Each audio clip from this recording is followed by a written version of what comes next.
Okay, let's be honest. There are just some things you can't live without in the kitchen, right? Oh, absolutely. And for me, garlic is right up there at the top of the list. Yeah, it's like a magic ingredient. Seriously, it doesn't matter if you're making some fancy sauce or just frying it up in a pan, it makes everything better. Totally agree. And that's why I've always loved the idea of growing my own. Me too. Imagine having fresh, super flavorful garlic whenever you need it, plus the feeling of growing it yourself. It's pretty awesome. It's so satisfying, and that's exactly what we're diving into today. We've got a ton of great info about growing garlic, whether you want a full garden or just a few pots. Right, so this deep dive is all about giving you the know-how to grow delicious garlic without overwhelming you with details. We want to make it clear and easy to follow. Definitely. And what's really cool is that our sources cover everything from growing on a huge scale to just a few plants at home. It's amazing how much there is to learn about something as simple as garlic. Right. There's a real science to it if you want to get the best results. Exactly. So let's start at the very beginning with the seeds. Okay, so we're actually talking about the cloves themselves, right? Yep, those little segments that make up the bulb. But it turns out there are some key differences even within those cloves. That's right. Our sources talk about two main things to think about: the size of the clove and the color of its skin. And both of these things can really affect what you end up with. Interesting. So let's start with size. What's the deal with that? Well, they say that if you're mainly after those big, impressive garlic bulbs, then you want to go for large clove varieties. They usually produce a better yield, meaning you get more of those big cloves. That makes sense. If you plant a bigger clove, you're more likely to get a bigger bulb in the end. Exactly. Now, if you're into harvesting the scapes, those curly green shoots, maybe even the sprouts, then smaller clove garlic is a better choice. Oh, yeah. I love throwing those scapes in stir fries. They have such a great flavor. They're delicious. So, depending on what you want to get from your garlic, you can choose the right type of clove to start with. So it's not just about personal preference, it's about what you're hoping to harvest from the plant. That's right. And then there's the skin color. You have purple skin garlic and white skin garlic. And it's not just about how they look. I was wondering about that. Does the color affect the taste or something? It does. Purple skin garlic is known for having a much stronger, more intense flavor. And, really importantly, it's super tolerant to cold weather. So if you live somewhere that gets pretty cold in the winter, purple garlic is the way to go. Exactly. Now, white skin garlic is described as having a milder flavor. And, get this, it's better at handling heat. So if you're in a warmer climate, white garlic might be a better option. So just like with the clove size, you want to think about your local climate and what will grow best there. You got it. Choosing the right variety for your area is super important for success. Makes total sense. Okay, so you figured out what kind of garlic you want to grow. Now, how do you actually choose the best cloves, the ones that'll give you a good start? Ah, that's where it gets interesting. Our sources really emphasize the importance of picking cloves that are healthy and strong. You want them to be plump and free of any pests, diseases, or damage. So basically, you want them to look like they're in tip-top shape. Exactly. They also say that it's good to have cloves that are all roughly the same size. They recommend aiming for cloves that weigh between 5 and 7 grams each. Okay, so not too tiny and not too huge either, just a nice uniform size. That's right. This is actually a general gardening rule. If you start with healthy and strong materials, you'll have a much better chance of success. It's like anything in life, right? You got to have a good foundation. Exactly. Now, there are some things you definitely want to avoid when choosing garlic cloves. Like what are the warning signs? Well, you don't want any cloves that are too small, feel soft, or look kind of yellowish. Okay, so anything that looks a bit off or unhealthy. Right. And definitely avoid any cloves that have mold on them. They actually say that these less than perfect cloves can really affect how well they germinate. Germinate, meaning how well they sprout and start growing, right? Exactly. And if they don't germinate well, the whole plant will suffer. Mm. So a bright white color is usually a good sign that the clove is healthy and ready to go. So it's all about quality control even before you plant anything. That's right. The quality of your starting material is super important for a successful garlic harvest. Okay, so we've got our beautiful, plump cloves all set. What's next? Now it's time to think about the soil. Ah, yes, the soil. Even for my little herb garden, I know that the soil makes all the difference. It's crucial. Our sources actually go into a lot of detail about preparing the soil, and they make a distinction between what you need for a big field and what works best for smaller home gardens. That makes sense. Let's start with the field situation. What's important there? Well, first off, you want soil that's fertile, loose, and drains well. So no clay that gets all compacted and waterlogged. Exactly. The pH level is important too. It should be slightly acidic to neutral, somewhere between 6 and 7.5. Okay, so not too acidic, not too alkaline, just right in the middle. You got it. Now, here's something interesting. They advise against planting garlic in the same spot where you've recently grown other plants from the allium family. Allium family, meaning things like onions, shallots, chives, that kind of thing. Exactly. You want to avoid planting garlic where those have been growing to reduce the risk of pests and diseases that can affect the whole family. So it's like rotating your crops to keep things healthy. Exactly. They specifically mention cucumbers and tomatoes as being good choices for planting before garlic. Okay, good to know. So once you've got the right spot, what do you do to actually prepare the soil? They recommend deep plowing, going down about 20 to 30 centimeters. Wow, that's pretty deep. Why is that important? Well, it helps to improve drainage and how well the soil holds moisture, which is crucial for garlic. But the real key is adding a good base fertilizer. Base fertilizer, meaning you mix it into the soil before you plant the cloves, right? Exactly. They emphasize using well-decomposed organic matter, things like farmyard manure, compost, or even barnyard manure. So really getting some good, rich organic material in there. Yep. They recommend using a generous amount, like 3,000 to 5,000 kilograms per moo. Per moo. What's that? Moo is a Chinese unit of measurement for area. You can think of it as meaning a substantial amount for a larger growing area. Okay, so a good amount of manure for a decent-sized field. Exactly. On top of that, you want to add some compound fertilizer, usually around 30 to 50 kilograms per moo. This is to make sure the soil has a good balance of all the nutrients the garlic needs. So it's like giving the garlic a multivitamin. Exactly. And you really want to mix all of this into the soil thoroughly. Then they recommend creating raised ridges, about 1 to 1.5 meters wide. Why are there ridges? Those help with irrigation and drainage. Yeah. You make sure the water reaches the plants, but also that any excess water can flow away easily. So it's all about creating the perfect environment for the garlic roots. Exactly. Now, for those of us who are just growing a bit of garlic at home, things are a little simpler. Yeah, I was going to say that all sounds like a lot of work. What's the home gardening setup like? Well, the first thing you need is a sunny spot, like a balcony or a courtyard. Okay, so plenty of sunshine is essential. Absolutely. And then you'll need some containers, like flower pots or those foam boxes you sometimes see. They should be about 20 to 30 centimeters deep and have drainage holes at the bottom. The drainage holes are super important, right? You don't want the roots to get soggy. Exactly. Now, you can use regular potting soil, which is usually a good option because it's already formulated for good drainage and has a good balance of nutrients. Yeah, that's usually my go-to for container gardening. It's just so easy. It is. But you can also make your own soil mix if you like. They recommend using a combination of leaf mold, garden soil, and river sand in a ratio of 3.2.1. Leaf mold, garden soil, and river sand. That sounds like a pretty good mix for healthy roots. It is.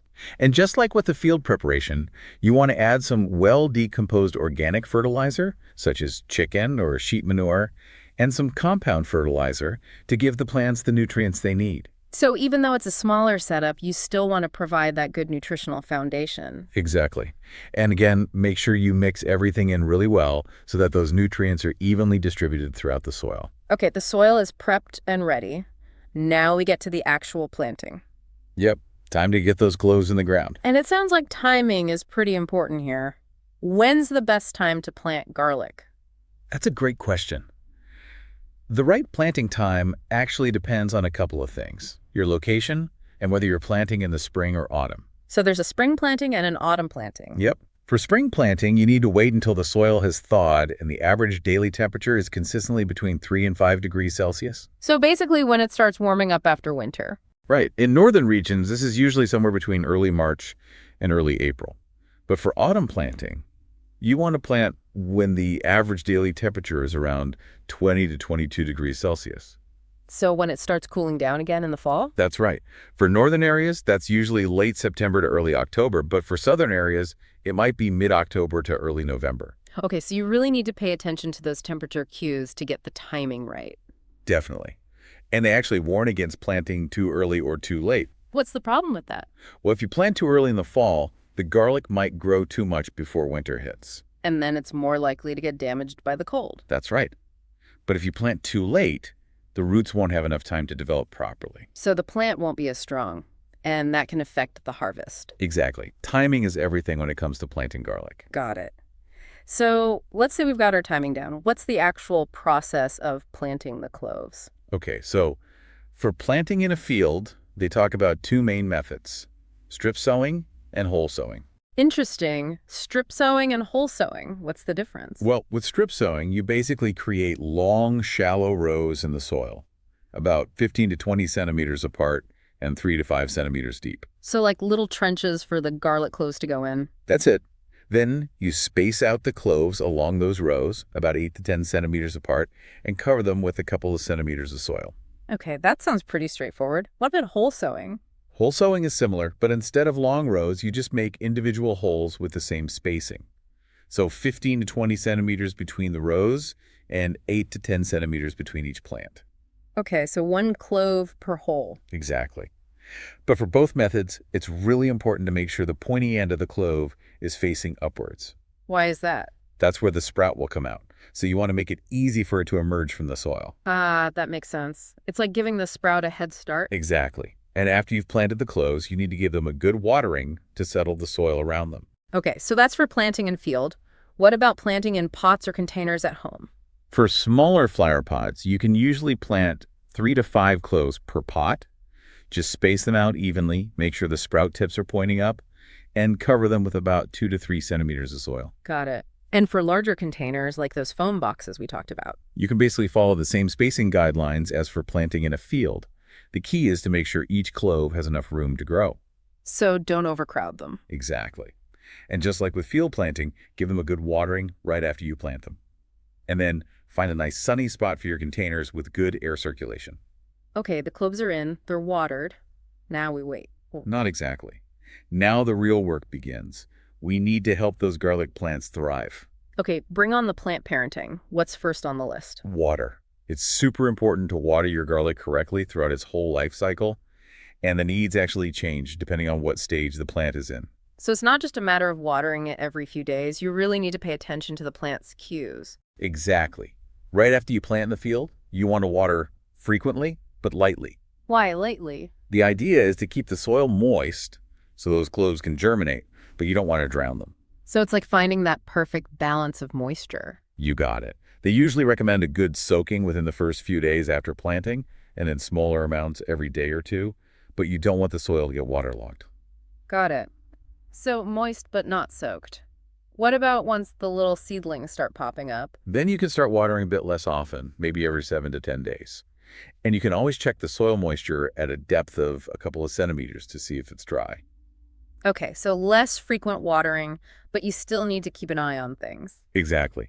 Now, the times when garlic needs more water are when the flower buds are developing and when those scapes are growing longer. Ah, that makes sense. That's when the plant is really putting on growth. It is. So at those stages, you'll want to water more often, maybe every 3 to 5 days, and make sure the water goes down deep into the soil, about 10 to 15 centimeters. So deeper watering for those crucial growth phases. Exactly. And after you've harvested the scapes and the bulbs are starting to swell, you still need to water regularly, but not too much. Why not too much at that point?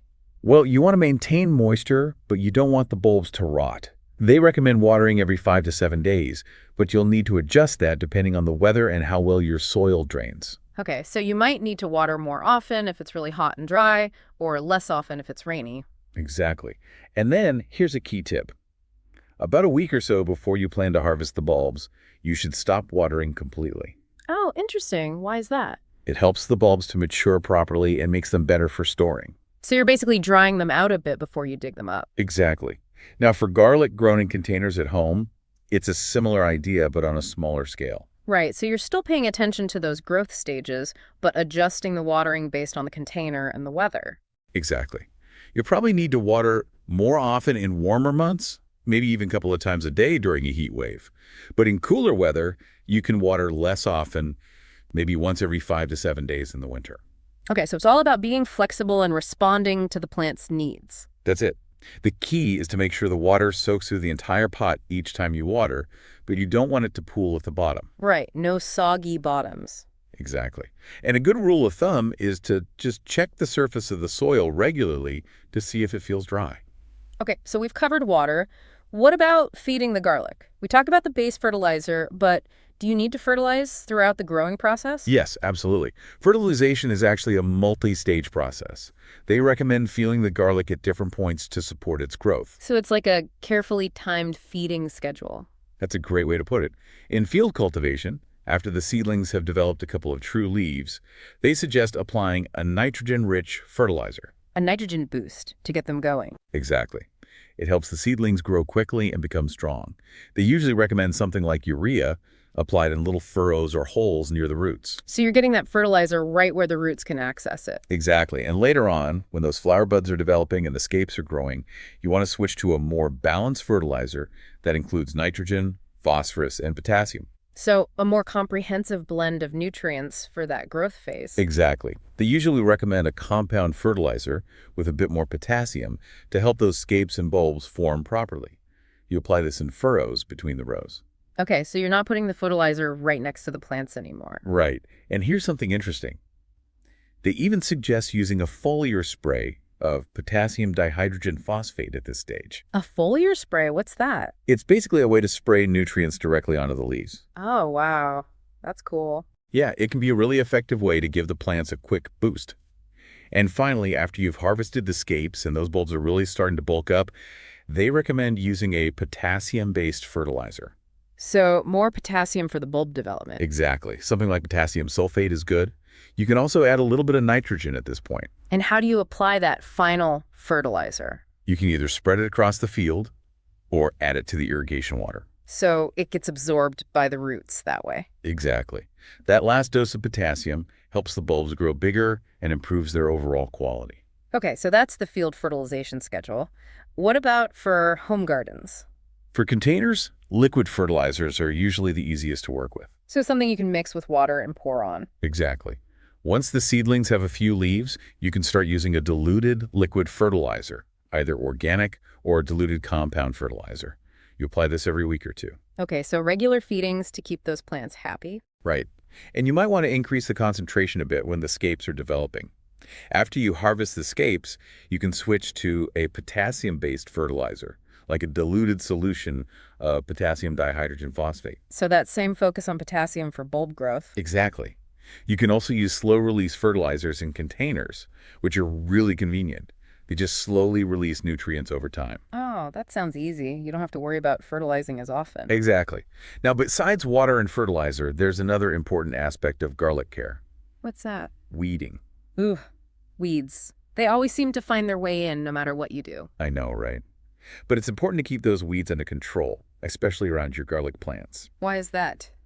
Well, weeds compete with your garlic for water, nutrients, and sunlight. So they're basically stealing all the good stuff. They are. And they can also make it easier for pests and diseases to spread. Okay, so weeding is a must. How often do you need to do it? It's best to weed regularly, especially after watering or rain. That makes sense. The soil is looser then, so it's easier to pull those weeds out. Exactly. In the early stages, when the garlic seedlings are still small, you want to be really careful when you're weeding. Yeah, you don't want to accidentally damage those delicate little plants. That's right. So just loosen the soil very gently around the plants, maybe 3 to 5 centimeters deep. And as the plants get bigger, you can weed a little deeper.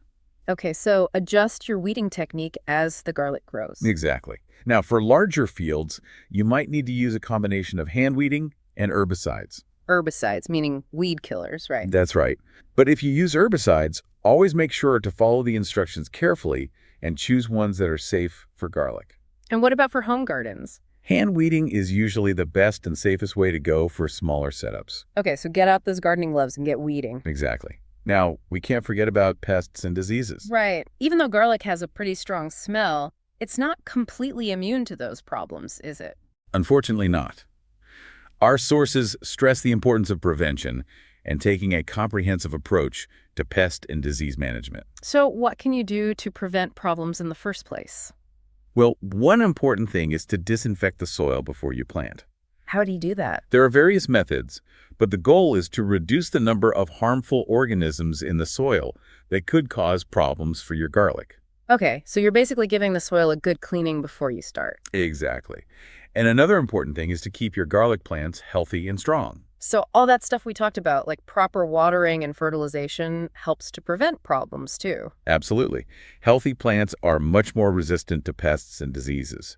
Now, if you do encounter problems in the field, there are specific solutions for different pests and diseases. Like what? What are some common problems? Well, leaf blight and rust are common fungal diseases that can affect garlic. And how do you deal with those? They recommend using appropriate fungicides applied at the right time. So basically, a targeted treatment to fight off the fungus. Exactly. And then there are pests, like garlic maggots and thrips. What are those? They're insects that can damage garlic plants. And how do you control those? You can use physical traps, like sugar vinegar traps and yellow sticky boards, to catch them. Yellow sticky boards. Those seem to work for all sorts of garden pests. They do. And if those methods aren't enough, you might need to use low-toxicity insecticides. Insecticides meaning bug sprays, right? Exactly. But always follow the instructions carefully and make sure you choose ones that are safe for garlic and won't leave harmful residues. Okay, so it's all about finding the right balance between controlling pests and keeping things safe for yourself and the environment. Exactly. Now, for garlic grown at home, the focus is on prevention and using natural methods as much as possible. So things that won't harm your family or pets. Exactly. Again, yellow sticky boards are great for catching flying pests. They're like little insect magnets. They are. And they even mention using homemade pest repellents made from things like garlic skins or chili peppers. Really? You can use garlic to repel pests from garlic. Apparently so. Huh. And if you do need to use pesticides, choose ones that are low in toxicity and break down quickly in the environment. And always be very careful with the dosage. Okay, so we've taken good care of our garlic, weeded diligently, and hopefully avoided any major pests or disease problems. Now we get to the really exciting part, the harvest. Yes. Time to reap the rewards of all our hard work. Exactly. But how do you know when it's the right time to harvest the scapes and the bulbs? That's the key question. And knowing when to harvest is super important for getting the best quality and ensuring that your garlic stores well. So let's start with the scapes. When are those ready to pick? For scapes in the field, the best time is when they've grown out from the center of the plant and have started to curl or loop at the top. So they're kind of making a little spiral shape. That's it. And they recommend harvesting around midday or in the afternoon on a sunny day. Why that timing? Apparently, the flavor is best then. You can either pull the scapes up gently or cut them off at the base. And after you harvest the scapes, it's good to clear away any debris from around the plants. Okay, so tidy up a bit after harvesting. And for homegrown scapes, is it the same idea? Pretty much.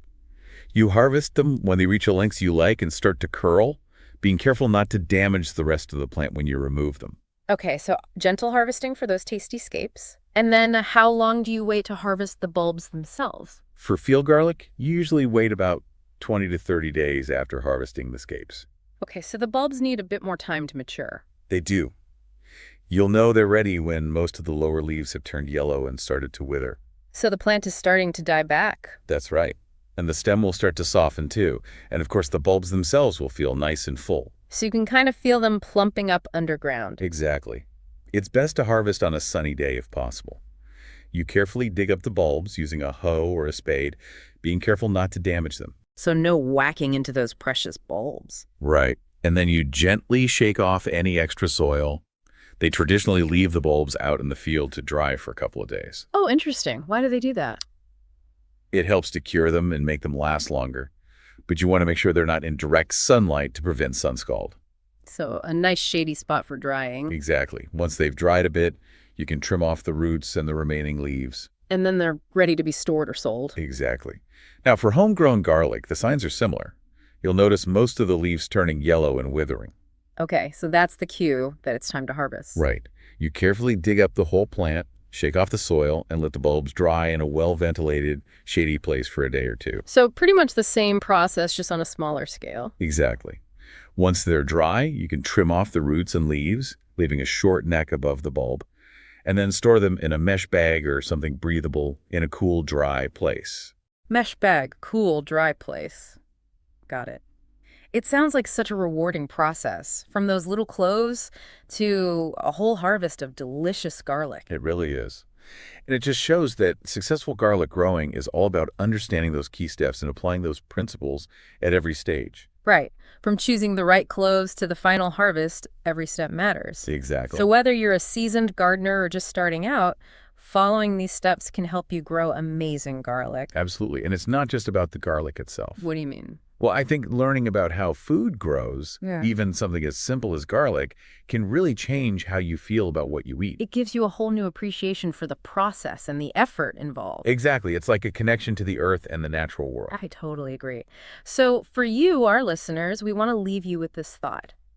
How does understanding the life cycle of a single ingredient, like garlic, change your perspective on food? And what other seemingly ordinary foods might have surprisingly fascinating stories behind them, just waiting to be discovered? It's a world of delicious knowledge out there. It really is. Happy growing, everyone. Happy growing.